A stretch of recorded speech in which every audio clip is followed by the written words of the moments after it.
সৃষ্টিকর্তা প্রদত্ত দুনিয়াতে মানুষের জন্য সবচেয়ে বড় নিয়ামত হলো জীবন। তবে আমাদের এই পৃথিবীতে এমন কিছু মানুষ আছে যারা বেঁচে থাকার চেয়ে মরে যাওয়াটাকেই বেশি ভালো মনে করে। আমাদের আজকের এই মুভিটি এমনই কিছু মানুষদের নিয়ে নির্মিত যারা তাদের জীবনে হতাশায় ভুগে মৃত্যুকেই শ্রেয় বলে মনে করে, কিন্তু যখন সেই বহুকাঙ্ক্ষিত মৃত্যুই তাদের সামনে চলে আসে ঠিক তখনই তারা বুঝতে পারে জীবনের সবচেয়ে ভয়ঙ্কর বেদনাগুলোও মৃত্যুর চেয়ে অনেক ভালো। কিন্তু ততক্ষণে কি তারা পারবে ফিরে আসতে পুনরায় জীবনে? সেটি জানতে হলে দেখতে হবে 2009 সালে মুক্তিপ্রাপ্ত থ্রিলার হরর ঘরনার মুভি আফটার লাইফ। তো বন্ধুরা, চলো তাহলে পেঁচাল থামিয়ে শুরু করা যাক আমাদের আজকের মুভি রিভিউ। তো মুভিটি শুরু হয় একটি ফিউনারাল হোম, মানে যেখানে খ্রিস্টান মৃত মানুষকে দাফন করার আগে তার শেষকৃত্য করা হয় সেখান থেকে। যে ফিউনারাল হোমের মালিক ইলিয়ট নামে একজন ব্যক্তি, যেখানে আমরা দেখি একজন মৃত মানুষকে দাফনের পূর্বে খুব সুন্দরভাবে তাকে রেডি করছেন ইলিয়ট, এবং ইলিয়ট তখন অনেকটা অদ্ভুত অদ্ভুত আচরণ করছিল। যেমন সে ওই মৃত ব্যক্তিটির সাথে কথা বলছিল, আবার তার ছবি তুলছিল। এখানে মনে হচ্ছিল এই ইলিয়ট হয়তো বা মৃত ব্যক্তিদের সাথে কথা বলার শক্তির অধিকারী, মানে তার কাছে সুপার কোনো পাওয়ার রয়েছে। তার পরের সিনে আমরা দেখতে পাই এই মৃত মানুষটার ফিউনারালে আসে আমাদের এই মুভির অভিনেত্রী অ্যানা, আর এই মৃত লোকটা ছিল অ্যানার পিয়ানো টিচার। ইলিয়ট তখন অ্যানার দিকে তাকিয়ে তাকে দেখছিল। অ্যানার চরিত্র নিয়ে বলতে গেলে সেই মুভিতে একদমই ডিপ্রেসড একজন মেয়ে ছিল, আর সে তার নিজের জীবনকে একদমই ভালোবাসতো না। প্রফেশনে সে একজন প্রাইমারি স্কুলের টিচার ছিল। অ্যানার একজন বয়ফ্রেন্ড ছিল যার নাম পল, কিন্তু অ্যানা তার লাইফ নিয়ে এতটাই বেশি ডিপ্রেসড ছিল যে সে তার বয়ফ্রেন্ডের সাথে ইন্টিমেট হবার সময়ও কোনো কিছু ফিল করতো না। একদিন রেস্টুরেন্টে এই বিষয়গুলো নিয়ে পল আর অ্যানার মধ্যে অনেক কথা কাটাকাটি হয়, আর অ্যানা তখন সেখান থেকে কান্না করতে করতে ব্রেকআপ ইনসিডেন্ট নিয়ে বের হয়ে যায়। এরপর অ্যানা রাগ অবস্থাতেই তার গাড়ি ড্রাইভ করতে থাকে, আর এদিকে পল অ্যানাকে বারবার ফোনে কল করতেই থাকে। ঠিক তখনই অ্যানার গাড়িটিকে পেছন থেকে একটি সাদা রঙের গাড়ি এসে ধাক্কা মারে, আর সেখানে অ্যানার অ্যাক্সিডেন্ট হয়ে যায়। তারপর সিন শিফট হয়ে আসে আবারও ইলিয়টের কাছে, মানে সেই ফিউনারাল রুমে। আর এবার ইলিয়ট রেডি করতেছে অ্যানার ডেড বডি। ইলিয়ট যখন অ্যানার বডি রেডি করছিল, হঠাৎ তখন অ্যানার চোখ খুলে যায়। তখন অ্যানা ইলিয়টকে জিজ্ঞেস করে যে সে কোথায় আছে। তখন ইলিয়ট তাকে জবাব দেয় যে সে ফিউনারাল রুমে রয়েছে আর সে মারা গেছে। এটা শুনে অ্যানা চমকে যায়। তারপর ইলিয়ট অ্যানাকে তার ডেথ সার্টিফিকেটটা দেখায়। ইলিয়ট তখন অ্যানাকে বলে, আমার কাছে একটা গড গিফটেড শক্তি রয়েছে, যার কারণে আমি প্রতিটা মৃত ব্যক্তির সাথে কথা বলতে পারি। অন্যদিকে অ্যানার বয়ফ্রেন্ড পল এখনো তাকে কল করেই যাচ্ছিল। অ্যানার কলের রেসপন্স না পেয়ে পল তার বাসায় যায়। তখন অ্যানার মা তাকে জানায় যে গত রাতে অ্যানার অ্যাক্সিডেন্ট হয় আর সে মারা যায়।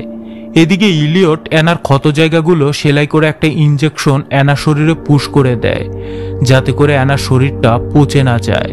তারপর সে ফিউনারাল রুমে অ্যানার মা আসে তাকে একটাবারের জন্য দেখতে। ইলিয়ট তখন অ্যানার মৃতদেহটা তার মাকে দেখায়। ডেড বডি দেখবার পর অ্যানার মা সেখান থেকে চলে যায়। সেই রাতে হঠাৎ অ্যানা বুঝতে পারে যে তার শরীর সক্রিয় হয়ে গেছে, সে তার শরীরকে নাড়াতে পারছে। যদিও এতক্ষণ সে শুধুমাত্র কথা বলতে পারত, হয়তো সেই ইনজেকশন পুশ করার ফলে অ্যানা তার শরীরটাকে নাড়াতে পারছিল। সে যাই হোক, এরপর অ্যানা উঠে বসে, আর সে বিশ্বাসই করতে পারছিল না যে সে মৃত। এজন্য সে তার পালস নিজে নিজেই চেক করছিল, কিন্তু অ্যানা তার পালস অনুভব করতে পারে না, কারণ সে যে মৃত। পরের দিন অ্যানার বয়ফ্রেন্ড পল তার মৃতদেহ দেখতে সেখানে আসে, কিন্তু ইলিয়ট একদমই পলকে অ্যানার ডেড বডিটা দেখতে দেয় না। ইলিয়ট তাকে বলে যে সে অ্যানার ফ্যামিলির মধ্যে পড়ে না, তাই সে তাকে অ্যানার ডেড বডি দেখতে দিতে পারবে না। কিছুক্ষণ কথা কাটাকাটি হবার পর পল সেখান থেকে চলে যায়। তখন সেই ফিউনারাল রুমে থাকা অ্যানা বুঝতে পেরেছিল যে তার বয়ফ্রেন্ড সেখানে এসেছে। তখন অ্যানা অনেকবার পলকে ডাকও দেয়, কিন্তু তার আওয়াজ কেউ শুনতে পায় না। যদিও পল অ্যানার ডেড বডি দেখবার জন্য সব ধরনের চেষ্টা করে যাচ্ছিল। পল তার এক পুলিশ ফ্রেন্ডের কাছেও এই বিষয়ে সাহায্য চায়, কিন্তু কেউই তাকে সাহায্য করতে পারে না। আর পল অ্যানার মৃত্যুর জন্য নিজেকে দায়ী করে এক প্রকার ভেঙেই পড়েছে। অন্যদিকে অ্যানা সেই রুমের ভেতরে আজব আজব জিনিস দেখতে পায়, যেমন সেখানে থাকা মৃত ব্যক্তিরা তার সাথে কথা বলতেছে। তখন সেখানে অ্যানারই ছোটবেলার একটা রূপ এসে তাকে বলে, তুমি মারা গিয়েছো অ্যানা, তুমি মারা গিয়েছো। আর তখনই অ্যানার চোখ খুলে যায়, যার মানে অ্যানার আত্মা মূলত এই সব কিছু চোখ বন্ধ করে ভাবছিল। তখন অ্যানা আরো বেশি ফ্রাস্ট্রেটেড হয়ে যায় যে তার লাইফটা এইভাবে শেষ হয়ে যেতে পারে না, আর সে রেগে ওই রুমের সবকিছু ভাঙতে শুরু করে। তখন অ্যানা ইলিয়টের রাখা কোটের মধ্যে একটা চাবি খুঁজে পায়, যেটা এই রুমেরই চাবি ছিল। তারপর আমরা ইলিয়টকে দেখি সে ফিউনারাল হোম থেকে গাড়িতে করে কোথাও যাচ্ছে। আর এখানে ভালো করে নোটিস করলে দেখা যায় ইলিয়টের এই গাড়ি আর অ্যানার অ্যাক্সিডেন্টের সময় ওই সাদা গাড়িটি একদম একই রকমের। তাহলে কি ইলিয়টই অ্যানাকে মেরেছে? যাই হোক, আমরা সবকিছুই একে একে জানবো।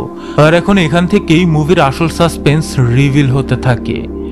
এদিকে ইলিয়ট যেহেতু বাড়ি থেকে বের হয়েছে, তাই এই সুযোগে অ্যানা তার বয়ফ্রেন্ড পলের সাথে দেখা করতে চায়। কিন্তু আনলাকিলি ঠিক তখনই ইলিয়ট ফেরত চলে আসে। তখন অ্যানা তাকে দেখে লুকিয়ে পড়ে।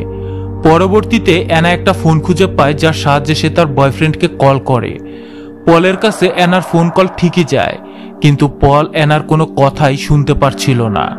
তখন সেখানে ইলিয়ট চলে আসে আর সে অ্যানাকে বলে, তোমরা সব লাশই একই রকম কেন হও?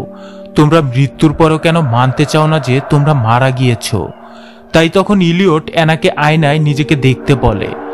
আয়নায় নিজের এক ভয়ানক প্রতিচ্ছবি সে দেখতে পায়। তার শারীরিক গঠন অনেকটা ফ্যাকাশে হয়ে গিয়েছিল। তখন অ্যানা বিশ্বাস করতে শুরু করে যে সে মৃত। কিন্তু অবাক করার মতো বিষয় হচ্ছে, আমরা অ্যানাকে একদম ঠিকঠাকই দেখছি, শুধুমাত্র আয়নায় তার প্রতিচ্ছবিটা ফ্যাকাশে আর ভয়ানক দেখাচ্ছে। অ্যানা তার এই অবস্থা দেখে একটা দীর্ঘশ্বাস ফেলে।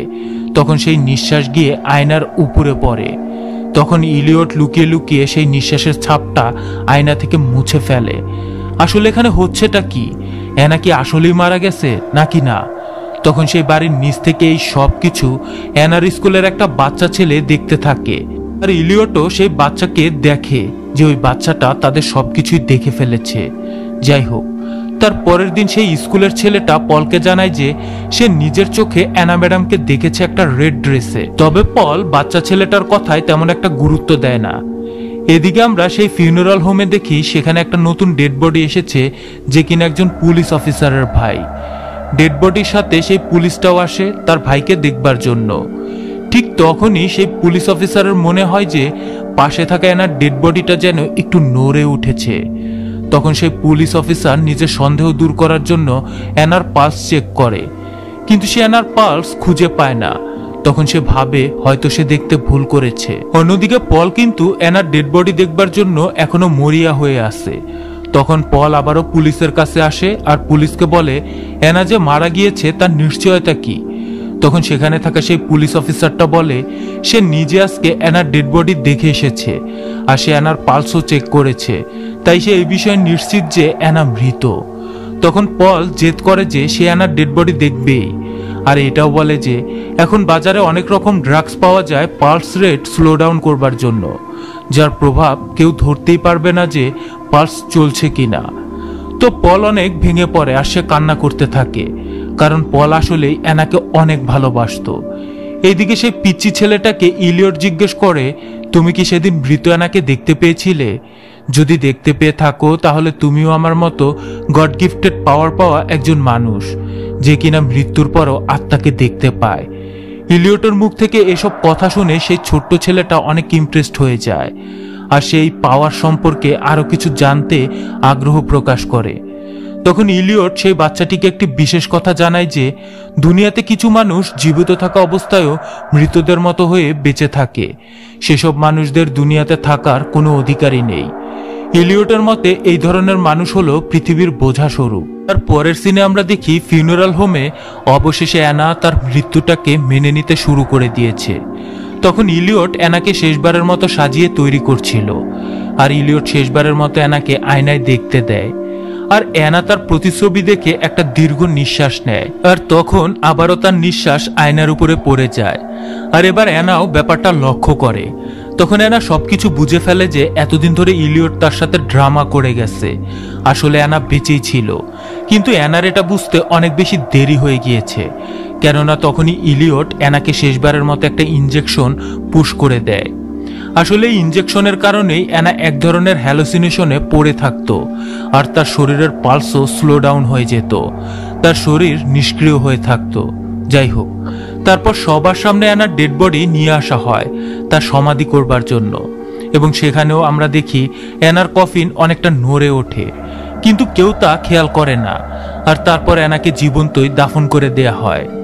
অ্যানার সমাধি শেষে এখন পলও অনেকটা অ্যানার মতো হয়ে গেছে। পল কোনোভাবে এই ডিপ্রেশন থেকে মুভ অন করতে পারতেছে না, সে মনে মনে মরতে চায়। তখন ইলিয়ট পলের এইরূপ অবস্থা দেখে তাকে জানায় যে অ্যানা এখনো জীবিত রয়েছে, আর অ্যানা এখনো তোমার জন্য অপেক্ষা করতেছে। তখন পল অন্য কিছু না ভেবে রওনা হয় অ্যানার কবরস্থানের দিকে। তারপরে আমরা দেখি পল অ্যানাকে তার কবর থেকে উঠাচ্ছে, আর অবশেষে সে অ্যানাকে বাঁচিয়েও ফেলে। কিন্তু না, কোথায় অ্যানা আর কোথায় পল? পল তো সেই ফিউনারাল হোমে শুয়ে আছে একটা ডেড বডিরই মতো। আর এখানে আমরা জানতে পারি পল কবরস্থানে পৌঁছাতেই পারেনি, বরং সেখান থেকে বের হয়ে কবরস্থানে যাওয়ার পথেই পলেরও ঠিক একই রকম ভাবে কার অ্যাক্সিডেন্ট হয় যেমনটা অ্যানার ক্ষেত্রেও হয়েছিল। আর এই অ্যাক্সিডেন্টগুলো মূলত ইলিয়টই ঘটিয়েছে। অ্যাক্সিডেন্টের পর তাদের উপর ইনজেকশনের মাধ্যমে এমন এক ধরনের ড্রাগস প্রয়োগ করা হতো যার মাধ্যমে তারা নিজেরা নিজেদের খেয়াল খুশি মতো হ্যালোসিনেশনে পড়ে থাকতো। মানে তারা যা ভাবতো তাই হ্যালোসিনেট হতো। আর এই হ্যালোসিনেশনের সাহায্য নিয়েই ইলিয়ট তাদের বিশ্বাস করাতে পারে যে এরা আসলেই মৃত, যদিও তারা জীবিত ছিল। আর ইলিয়ট শুধু এদের দুজনকেই নয়, বরং এর আগেও এমন অনেক মানুষের সাথে সে এই কাজটা করেছে যারা কিনা হতাশায় ভুগে নিজেদের জীবনকে ঘৃণা করে মৃত্যুকে আলিঙ্গন করতে চাইতো। ইলিয়ট যেমনটা বলেছিল, সেই দুনিয়াতে এইসব মানুষদেরকে রাখতে চায় না যারা দুনিয়াতে বেঁচে থাকার ইচ্ছেটা হারিয়ে ফেলেছে। আর এজন্যই এই ধরনের মানুষদেরকে ইলিয়ট একে একে এইভাবে মৃত্যুর নাটক সাজিয়ে আর দুনিয়াতে বেঁচে থাকার মর্মটা বুঝিয়ে তিলে তিলে এসব মানুষদেরকে সে মেরে ফেলতো।